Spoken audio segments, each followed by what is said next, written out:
Hi all, I'm Pushpa. Welcome to Tech Talks with Pushpa.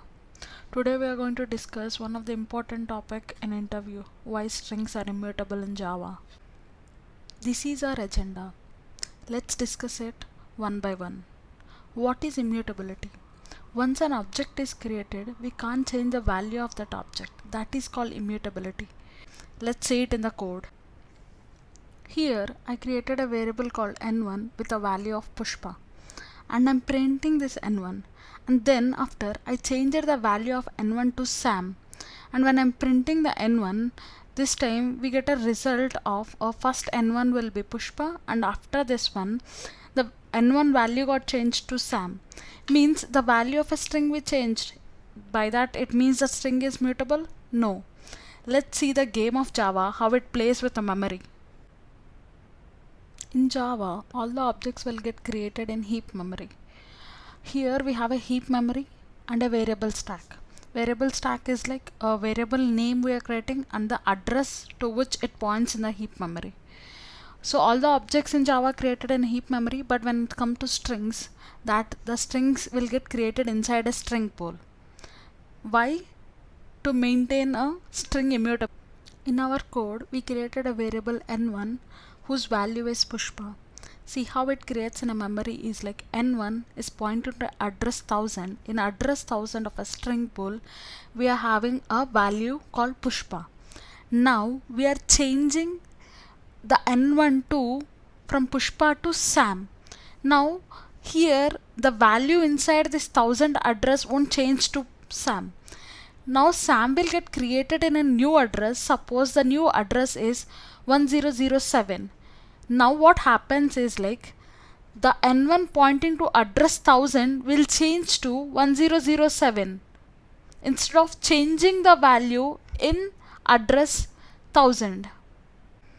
After changing n1 equal to Sam, the address which n1 holds will be 1007 instead of 1000. Let's see it even more detail. Now here I created a string n1 equal to Pushpa. Now let me create another string n2 is equal to Pushpa.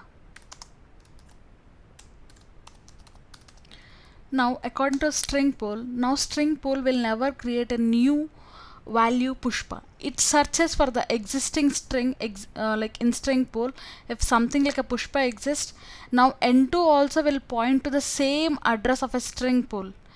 So if suppose if I see a system.out.println of n1 equal to n2, here it gives me a true at this point.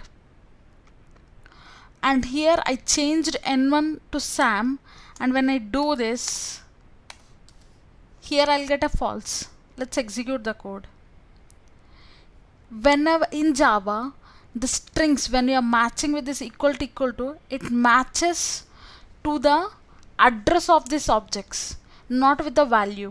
In a strings, if you want to see equals with the value, then you need to use an equals method. If you want to compare the address, it is equal to.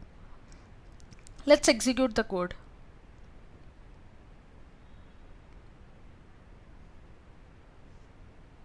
See here n1 and n2 are pointing towards the same string pool address, but here n1 ka address changed and n2 ka address remained same as before.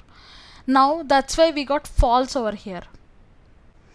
See how the variables n1 and n2 we created in memory, how it happens. First n1 points to 1000, which is Pushpa, then we created n2. So in string pool we'll never create one more value Pushpa. It uses the existing string Pushpa. So even n2 point outs to this address 1000 only. Now we changed the n1 to some other value called Sam. Now what happens is like Sam got created at 1007 address, and now n1 is pointing to 1007 and n2 is still pointing to 1000. What if you are creating a string with a new operator? See, for suppose here I am creating a new string with a new operator but with the same value as Pushpa.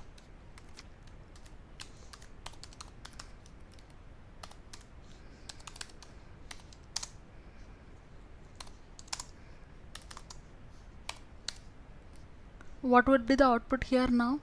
Because n3 is having a same value as an n2. Do the string pool concept works over here? No.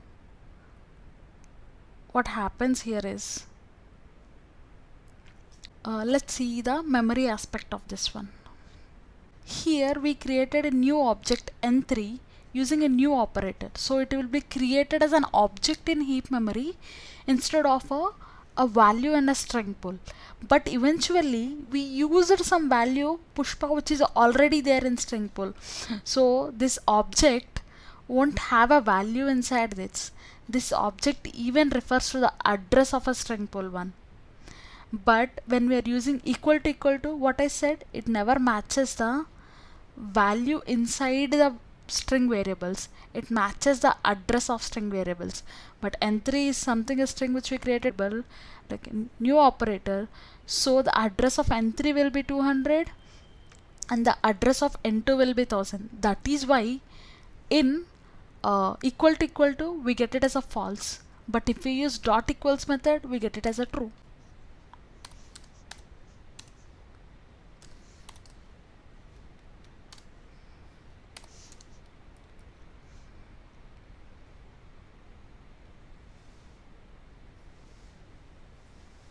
See here the values inside object got matched, but here the address didn't match.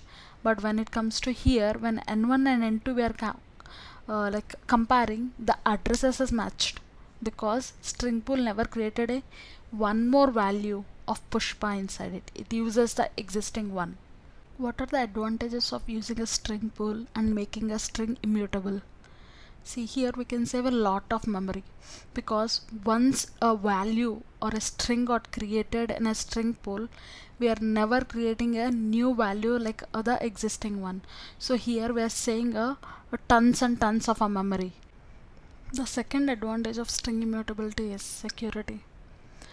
Whenever we are doing a network level programming, DB level access or some accounting programming, everywhere security is required. For suppose, let's see this example. We are writing a amount transfer pseudocode. Here we are giving the account number, amount, and we are calling the amount transfer method. Suppose someone comes into this method and they waits until this method validate account details got completed. They change the value of this account number over here. If they do that, if a string is mutable thing, then the transfer of money will happen to the hacker's account number. But here being a string immutable thing, the account details we passed here will never change. Security aspect of string immutable shows us magic here. The next advantage of string immutability is thread safe. When one or more threads are trying to access same string, they can only read the data inside that string. They can't change it. By this, it provides thread safety. The next one is hash map. We know in hash map the keys we mostly use are strings. Why? Because in hash map all the keys are converted into hash code. So the hash code of strings will never change. So by this we can perform the operations even more faster. The next advantage is class loading. Immutability gives the security of loading correct classes by class loader. When we have an instance where we are trying to load java.sql.connection class, but the changes in the referenced value to hacker.connection class, what happens then? It creates all the unwanted things to our DB. So due to immutability, we load only the correct classes. The next thing is caching. The caching will be super fast. You know why? Because we are saving a lot of memory, and in cache, when we are trying to access the existing thing, the cache will work faster. Now someone may ask, what if I override a string class and do whatever I want? But that is not possible. In Java, string is a final class. We can't override. Can we make a string mutable? Yes, by using string buffer and string builder. More of this in the next video. See you in the next video. Bye.